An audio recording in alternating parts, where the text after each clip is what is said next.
c'est aussi de l'amitié, c'est aussi quelqu'un qui est là pour m'accompagner, quelqu'un qui peut, ou tous qui peut aider à tous les autres points de vue.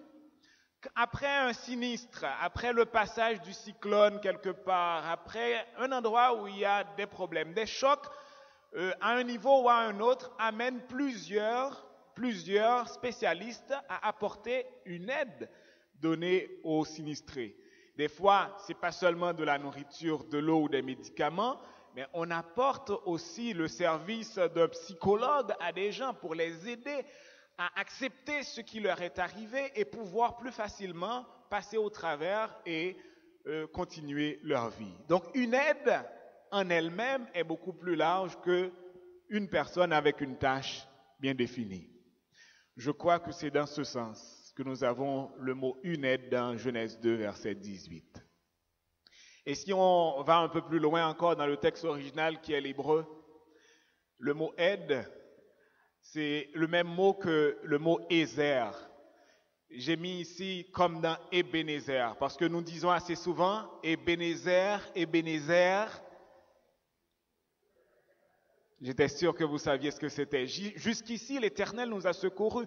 Donc, le mot Ézer en lui-même, c'est secours. Quand j'ai commencé à préparer ma présentation, je voulais lui donner une orientation autour de 3 questions. Qui a besoin d'aide? C'était ma première question. Dans Genèse 2, verset 18, dans un monde idéalement parfait, avec tout ce qu'on avait pour vivre et pour se sentir heureux, l'homme avait besoin de secours. C'est un petit peu paradoxal, non? Autant pour dire, même dans le meilleur des mondes, on a raison de dire jamais sans... Ah, vous répétez pas, hein, vous n'aimez pas mon idée. Hein? Même dans le meilleur des mondes, on a raison de dire, pour de vrai, jamais sans la femme. Donc, quand la femme a été créée, c'était réellement pour apporter du secours. Désolé, je pose pas mal de problèmes. C'était pour apporter du secours à l'homme.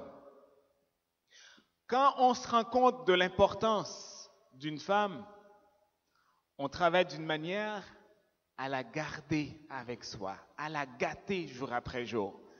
Parce qu'il nous arrive assez souvent de magasiner notre nouvelle voiture qu'on veut acheter pendant plusieurs années. On regarde ici et là, on regarde chez tous les concessionnaires possibles et on fait un choix. Mais une fois qu'on a fini d'acquérir cette voiture, c'est comme si on veut regarder ailleurs. Parce que la voiture n'est jamais aussi rapide, elle n'est jamais aussi moderne. Il lui manque toujours quelque chose, on veut autre chose. Ce n'est pas le cas dans une relation de couple. Ce n'est pas le cas avec une épouse. Ce n'est pas le cas avec une femme. On prend le temps, certes, de bien regarder. C'est pour ça qu'on conseille aux jeunes de ne pas se précipiter. Parce que ce n'est pas comme un produit acheté chez Walmart. Vous avez le reçu que vous pouvez retourner dans les 30 jours. Vous vous ferez rembourser. Non, ce n'est pas le cas. On peut dire ça, c'est une vente finale. Donc, il faut faire attention. Une fois que vous l'avez et vous devez le garder. Mais il ne faut pas garder... Il faut pas garder juste pour garder. Ah, j'ai pas le droit de retourner, donc je vais garder tant bien que mal. Il faut s'arranger d'une manière à ce que ce soit vraiment un séjour amusant, parce que le voyage est bien long. Oui, c'est pas vrai? Le voyage est bien long. Il faut s'arranger d'une manière à ce que ce soit vraiment amusant. Donc, vous devez rester galant aussi bien que vous l'étiez au moment d'acquérir le cœur de l'autre. Et un conseil aux femmes, vous devez rester aussi attrayante que vous ne l'étiez au moment où vous vouliez attirer votre prince charmant. J'ai dit 2 choses, hein?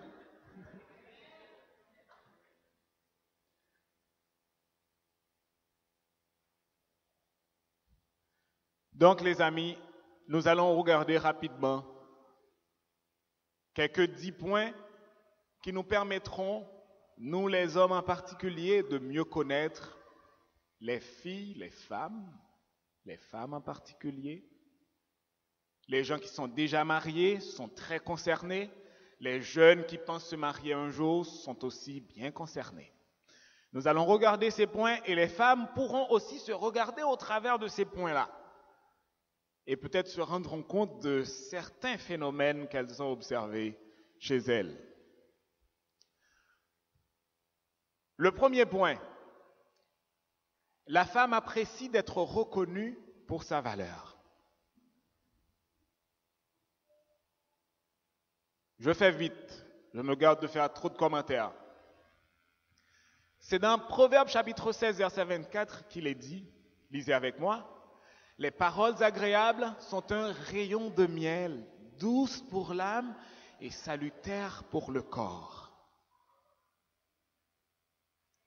C'est vrai, Jess? Vous avez aimé le repas. Vous avez aimé les marinades. Vous avez aimé le riz, le beau petit riz, je ne sais pas. Vous avez aimé ce que vous avez mangé. Vous avez trouvé une maison propre. Parce que nous ne sommes pas toujours bons, on peut l'avouer, hein, nous ne sommes pas toujours bons pour garder une maison propre, nous autres. Hein? C'est pas vrai, mes frères?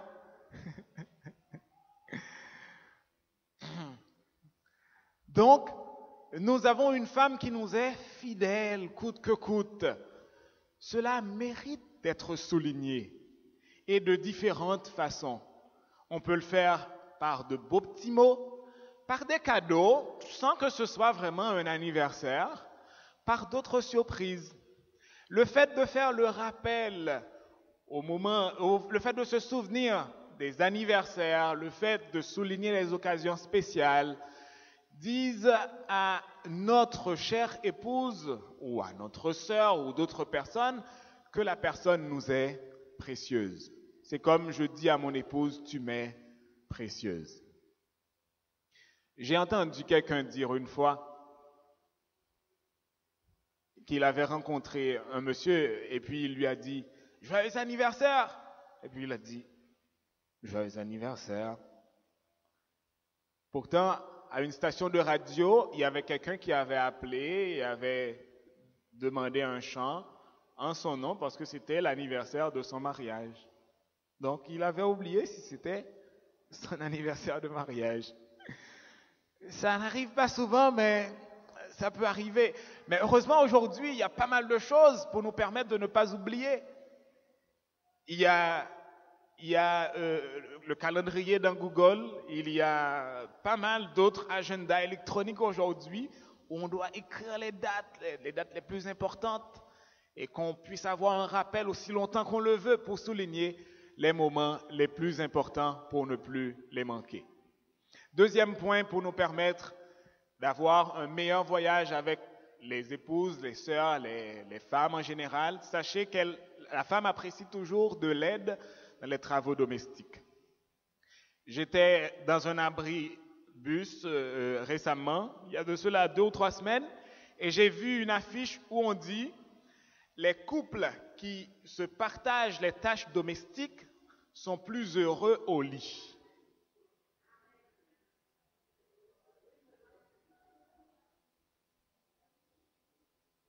Les couples qui se partagent les tâches domestiques sont plus heureux au lit. J'ai vu pas mal de têtes qu'on a hochées comme pour dire oui, c'est vrai, c'est vrai.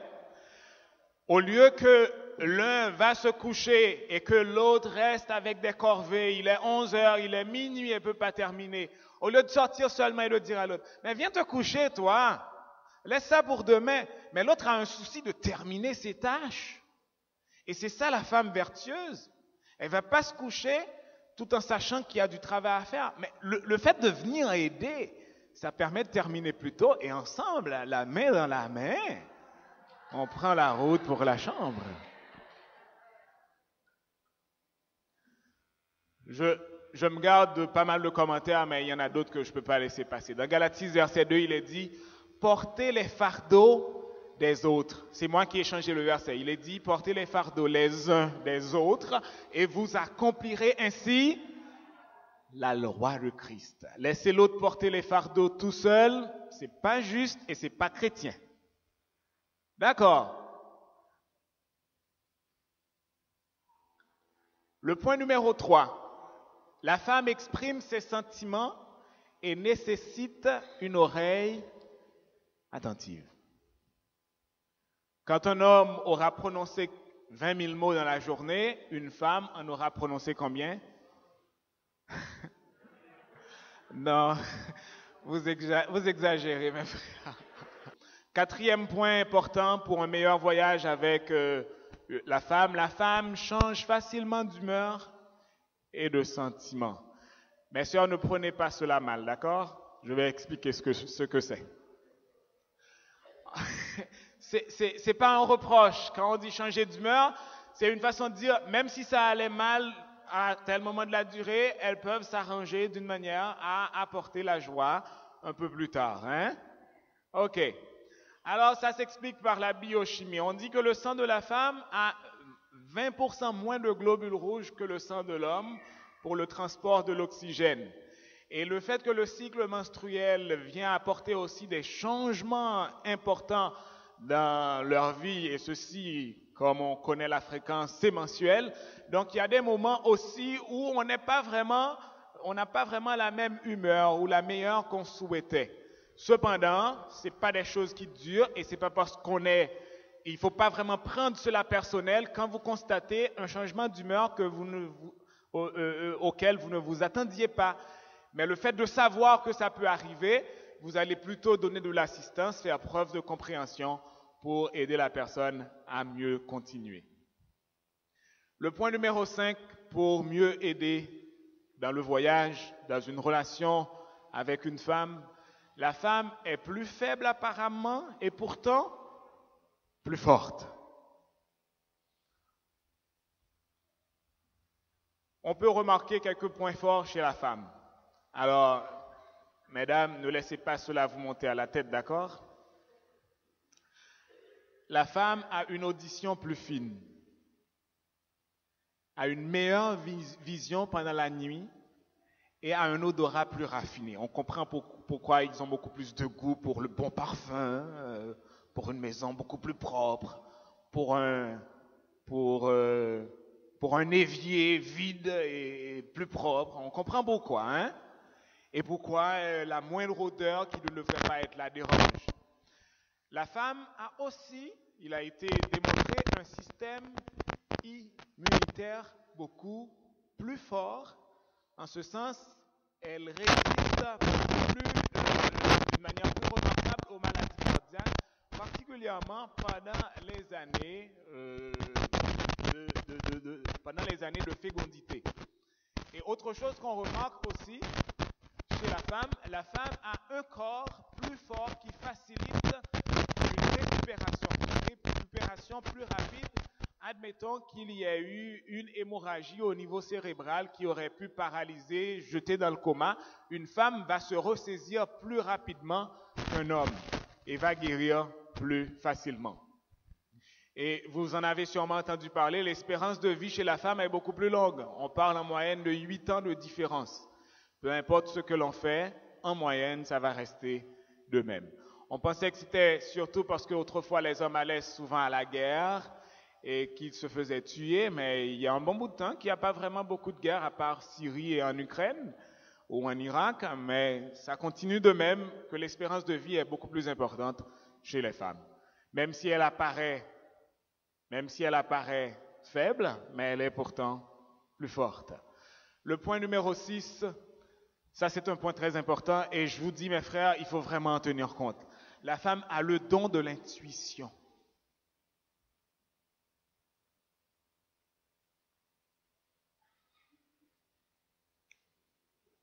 Je fais silence parce que je viens de dire quelque chose. Le don de l'intuition. Vous allez la voir sauter rapidement à la conclusion, tandis que vous cherchez à expliquer, vous les hommes, essayez de trouver la logique de comment telle ou telle chose fonctionne et vous n'y arrivez pas, et puis elle saute à la conclusion. Non, n'achetez pas ceci. Oui, c'est ce qu'il faut acheter. Si vous lui demandez pourquoi, elle ne peut pas vous le dire. Et un peu plus tard, vous allez vous rendre compte qu'elle a raison.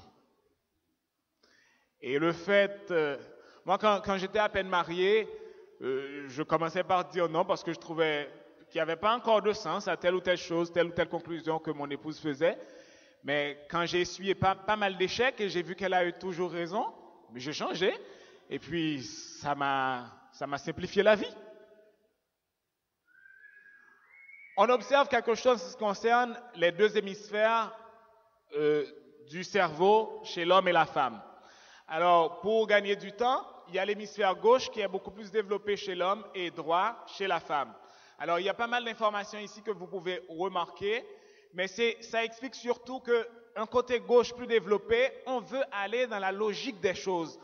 A, B, ok, après B, c'est C. Mais elle-même, elle va arriver tout de suite pour dire, mais c'est un alphabet. Et bien, on va dire, alphabet, qu'est-ce que ça veut dire? Vous allez vouloir vous-même réciter toutes les 26 lettres avant de voir que c'est un alphabet qui est devant vous. Elle ne peut pas expliquer pourquoi elle trouve rapidement que c'est le mot, c'est l'alphabet, mais ça arrive chez elle. Eh bien, les femmes utilisent, comme je l'ai dit, ce côté-là, c'est ce que vous avez toujours entendu dire. Et c'est vrai. Mais sachez qu'il y a une étude récente que j'inclus dans cette présentation que je partage avec vous, qui ne doit pas nécessairement non plus pousser nos sœurs à laisser cela monter à leur tête, ne pas s'enorgueillir pourtant. Eh bien, on a fait une autre observation beaucoup plus intéressante encore, et je dis que c'est récent. On a observé le cerveau chez l'homme et la femme sous un autre angle. Et on a remarqué, alors le cerveau, les deux parties du haut avec les images en bleu, c'est le cerveau chez la femme, chez l'homme. On a remarqué, on a fait la constatation chez 428 hommes. Peut-être que vous ne voyez pas trop bien l'image, mais je vous explique. Il y a des connexions dans les deux côtés du cerveau.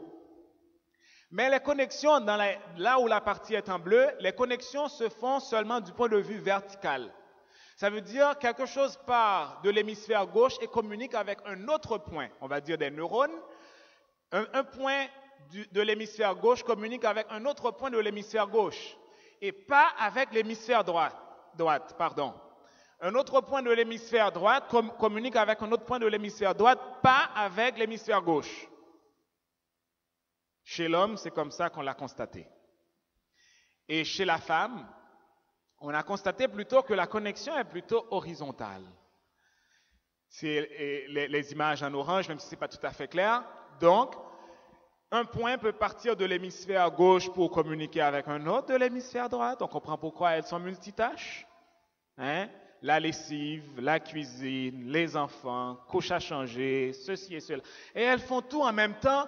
Et on dirait elles ne sont pas stressées. Et c'est au jour le jour, une mère qui allait, un autre enfant plus jeune, la couche à changer, et puis pas mal de choses, répondre au téléphone, faire ci et ça, assister à un enfant, l'aide aux devoirs. Tandis que l'homme, lui, il est dépassé. Si la femme est partie en vacances une semaine, oh mon Dieu, je vais mourir, trop de choses. La constatation a été faite chez 521 femmes. Je vais vous dire ce que ça veut dire plus concrètement. 428 et 521, ça fait 949 personnes observées pour l'expérience. On a aussi fait des tests de comportement chez ces gens-là. Et on a déduit les scientifiques ont déduit que les femmes obtiennent de meilleures performances dans les domaines de l'attention, déficit d'attention chez les élèves, il y en a moins chez les filles. Et on observe meilleure performance dans les domaines de la mémoire des mots et des visages et de la cognition sociale. Ça a beaucoup attiré mon attention. Prise de décision collective, se mettre avec les autres, etc. Les hommes ayant de meilleurs résultats, par contre, dans la perception de l'espace, le repérage tridimensionnel, ils sont plutôt meilleurs en orientation, des choses de même. La vitesse d'exécuter quelque chose, ils comprennent plus rapidement, ils agissent plus rapidement, et des fois, ils trouvent que les femmes sont un petit peu plus lentes. Mais ce n'est pas parce qu'elles sont moins rapides qui signifie qu'elles ne sont pas bonnes. Vous comprenez? Donc, tout ceci explique cela. Les différences cérébrales vont exactement dans ce sens. Quand on a constaté les fortes connexions chez l'homme au sein d'un même hémisphère, on dit que ça accélère la vitesse. On peut bien l'expliquer. Vous êtes allé chercher un livre dans la petite bibliothèque que vous avez dans votre salon qui a deux niveaux. Vous prenez 1 minute pour voir le livre. Et quelqu'un d'autre va chercher un livre dans la bibliothèque municipale. Ça prend le même temps? Ça prend plus de temps. Donc, chez une femme, avec la connexion dans les deux hémisphères, vous comprenez, entre un point et un autre, peut-être le point à l'extrême, au coin inférieur gauche, à communiquer avec le coin supérieur droit, ça prend une plus longue connexion. Donc, ce qui explique la vitesse chez l'homme, qu'on ne voit pas toujours dans beaucoup de choses chez la femme. Et aussi, on a remarqué que les plus fortes connexions chez les femmes produisent une meilleure intelligence émotionnelle. C'est beau, hein? C'est intéressant, non? Capacité d'analyser son propre sentiment, comprendre le sentiment de l'autre, hein? Sympathiser et comprendre plus facilement. Vous allez voir la réaction d'une mère à l'égard de sa fille qui a essuyé un échec est différente de celle d'un père, ne serait-ce qu'à l'égard d'un fils. Parce qu'il ne prend pas le temps nécessairement de comprendre, ou il n'est pas vraiment en mesure de comprendre aussi bien qu'une femme ce qui se passe chez l'autre.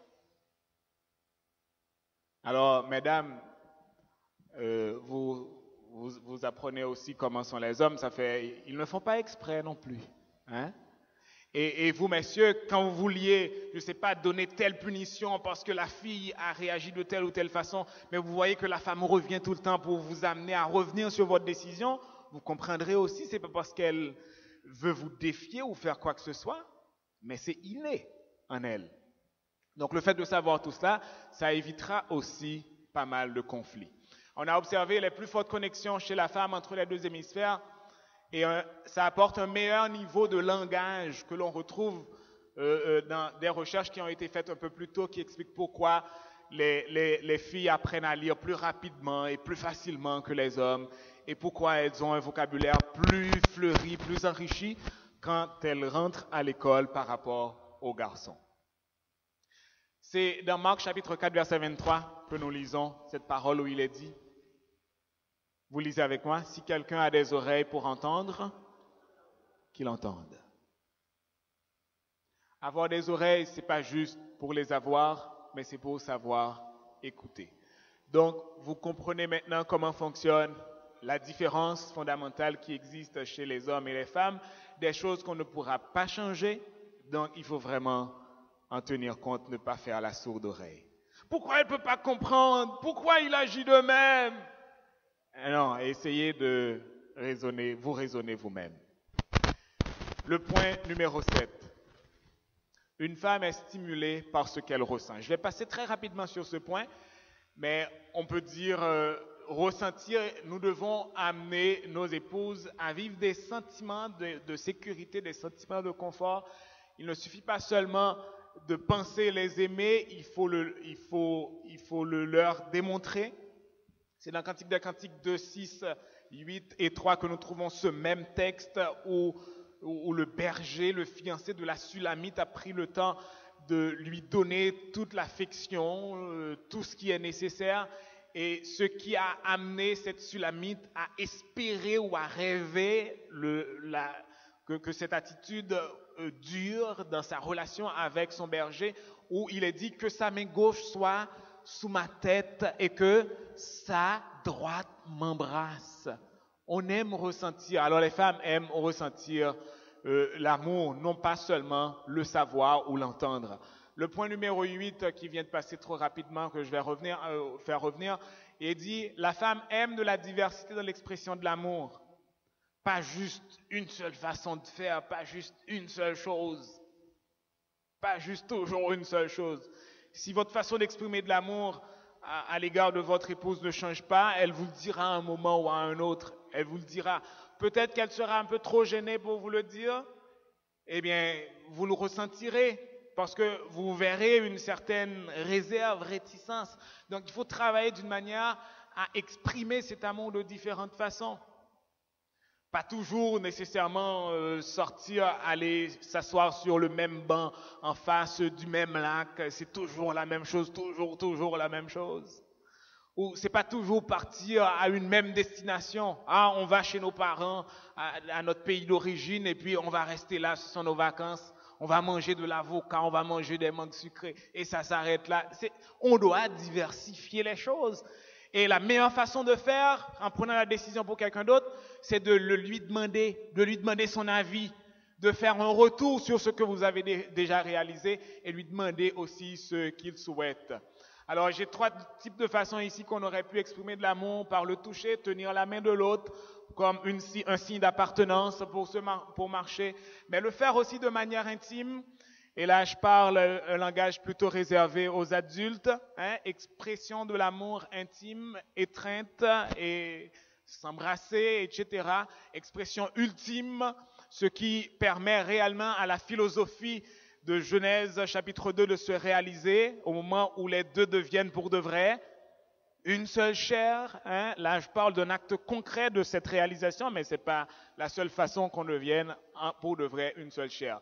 Je vais plus rapidement pour terminer. Il est dit dans Romains chapitre 12, verset 10, je vous rappelle qu'il y en a 3 autres à voir très rapidement. Il est dit: par amour fraternel, soyez pleins d'affection les uns pour les autres, par honneur, usez de prévenance réciproque. L'amour fraternel, on a chanté de l'amour dans tous les chants que j'ai choisis jusqu'à présent. J'ai parlé de l'amour de Dieu, qui est le plus grand, l'agapé en tant que tel, qui est censé avoir dans nos relations de frères et sœurs, ce qu'on hérite de Dieu. Mais en plus de cet amour-là, on peut ajouter les 3 autres types qui existent pour apporter des choses intéressantes dans notre vie de couple, pour rendre notre voyage à 2 beaucoup plus amusant. Au point 9, qui est l'avant-dernier, pour faciliter ce voyage dans une relation de couple, il est dit qu'une femme a besoin de nouveaux œufs dans son nid vide. Dites-vous, à chaque étape de la vie d'une femme, il y a un changement qui l'amène justement à avoir un centre d'attraction différent.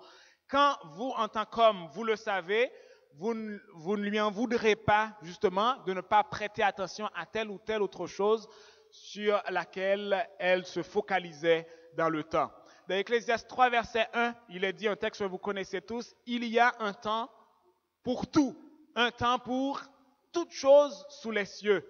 Prenez par exemple une femme qui est jeune mariée, son attention se porte sur son époux. C'est son époux et son époux seul, c'est de l'intimité, c'est être tout le temps à deux, être tout le temps ensemble. Mais à partir du moment où la femme devient mère, messieurs, ne soyez pas jaloux. Son attention est portée à ce moment-là aux enfants. Maintenant, un autre garçon considère qu'elle a dans sa vie un homme et un enfant. Mais étant donné que l'enfant n'est pas encore autonome, elle comprend que l'enfant a beaucoup plus besoin d'elle. C'est parce qu'elle vous néglige. Vous êtes encore précieux dans son cœur. Vous avez encore la place qu'il faut dans son cœur. Mais il faut dire aussi, au moment où les enfants ont grandi et sont partis, ce n'est pas nécessairement vous le centre d'attraction, les hommes. Ça peut être le cas. Vous pouvez en avoir plus que lorsque les enfants étaient là, ou dès que les enfants sont rendus autonomes, ils peuvent voler de leurs propres ailes. Mais aussi, rendu à un certain moment, elle veut faire un bilan de sa propre vie et se dire: qu'est-ce que j'ai réalisé, qu'est-ce que j'avais comme rêve, qu'est-ce que j'ai fait, et comment se valoriser dans cette nouvelle tranche de vie. Peut-être se porter volontaire pour d'autres choses. À ce moment-là, peut-être qu'elle est à la pré-retraite ou à la retraite même. Elle veut aider dans d'autres communautés.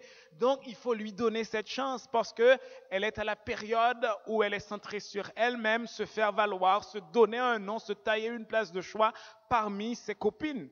Donc, c'est de l'auto-actualisation à ce moment-là. On peut même bien en voir qui décident de retourner faire une maîtrise, faire un doctorat, et on peut bien se dire: mais c'est de la folie, on s'approche de la retraite.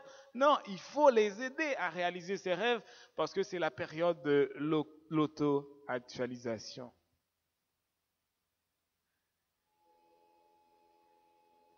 Le point numéro 10, le dernier et non le moindre. Il y a un conseiller conjugal qui avait reçu un couple en difficulté et la femme disait: mais monsieur, j'ai un problème, Il m'a jamais dit qu'il m'aimait depuis qu'on s'est mariés. Et l'homme a répondu, ben, elle n'a pas à s'inquiéter. Si jamais j'arrêtais de l'aimer, elle aurait reçu cette notification par écrit.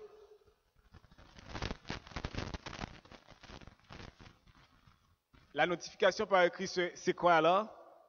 C'est le divorce.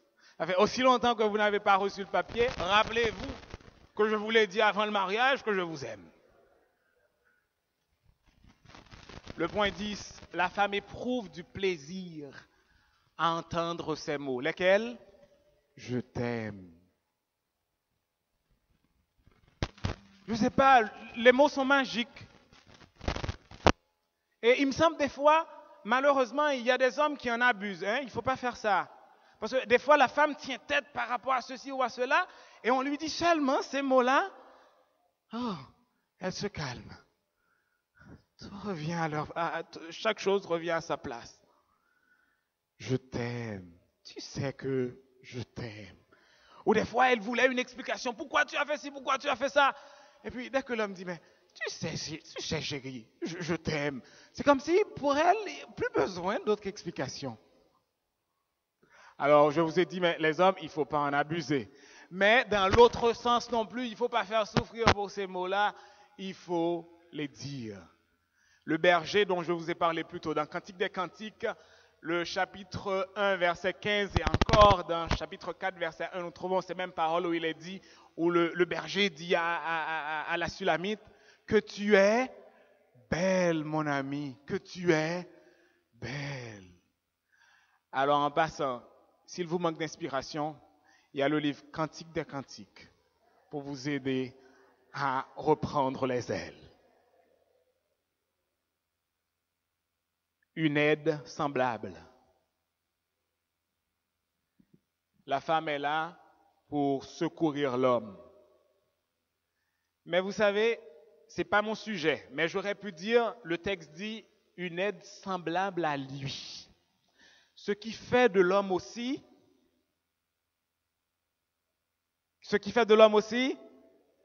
une aide pour la femme. Ils sont complémentaires. Beaucoup de choses, beaucoup d'ennuis qu'on pourra éviter, c'est seulement parce qu'on est deux. Et pas deux de même nature. Je sais bien ce que je dis. Pas deux de même nature. Pas deux hommes avec deux hémisphères, je ne sais pas, qui ne se communiquent pas. Mais un homme peut-être avec deux hémisphères qui ne se communiquent pas et une femme avec les deux hémisphères qui se communiquent. L'intuition et la logique vont de pair. Pas deux logiques, pas deux intuitions. Le Seigneur fait bien les choses et la nature nous l'enseigne. Suivons cela. Jamais sans la femme. Oui, c'est une bonne idée. Continuez en ce sens, mais ne le dites pas seulement. Vivez cela au jour le jour. Et que le Seigneur améliore nos relations de couple et fasse de tous les hommes ici de meilleurs maris, de toutes les femmes ici de meilleures épouses, et prépare les filles à devenir de très bonnes épouses pour avoir de bonnes familles en santé et une église dont l'avenir sera assuré. Amen.